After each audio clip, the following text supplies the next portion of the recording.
The Sierra has been robbed of moments like these over the past 4 years. Moving through fall, the restart button has been pressed. The sunny October days have already shifted to snow on the slopes in November, a promising sign for the season ahead. From Tahoe to the Bay Area, skiers and riders are gearing up for what could be a very different snow season. The difference now, El Niño. It's a pretty new fleet, and we tune and test them. The sports basement in San Francisco has been in transition, changing over from a full supply of bike rentals to snow gear. We've seen 3x more ski leases at this point compared to last year. So people aren't scared of the season this year. I think they're pretty excited about it. The warm water in the equatorial Pacific is the trademark of El Niño. The warmer conditions fuel the jet stream and may send a storm track barreling toward California. And they're not little weak ones. No, they're good. They're giving us exactly what we need. John Munson has watched this mountain transform over the past few weeks. This was October. This is November. Sugar Bowl is prepping for an early opening day.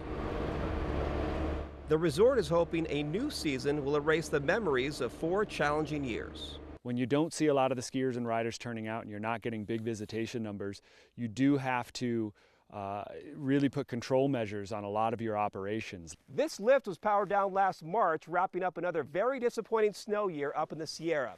At the time, the main headline was the extreme drought across the entire state.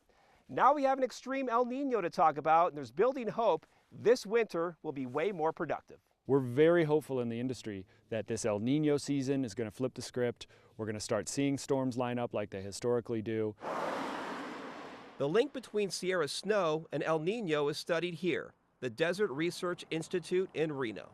So that's all the Great Basin that way. The Great Basin ends at the crest of the Sierra up here. Kelly Redmond is a regional climatologist. He has been researching El Niño since the 80s. Computer models have come a long way since then, and he studies all of them. This is a new experimental approach that's been taken by NOAA, coordinating a set of 7 models from different parts of North America. A guaranteed forecast will never come out of this research office, but Redmond is leaning toward an optimistic outlook.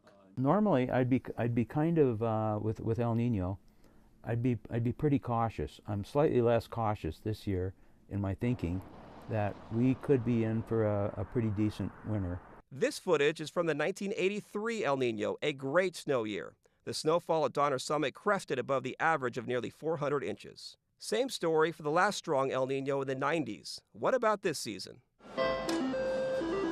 The nearby casinos remind us there are no guarantees, only probabilities. If you had to bet over or under, what would you do with that? I'd bet on the over this time around. And at Donner Summit, I might be willing to bet on an extra 100 inches or so if I had a few bucks to play with.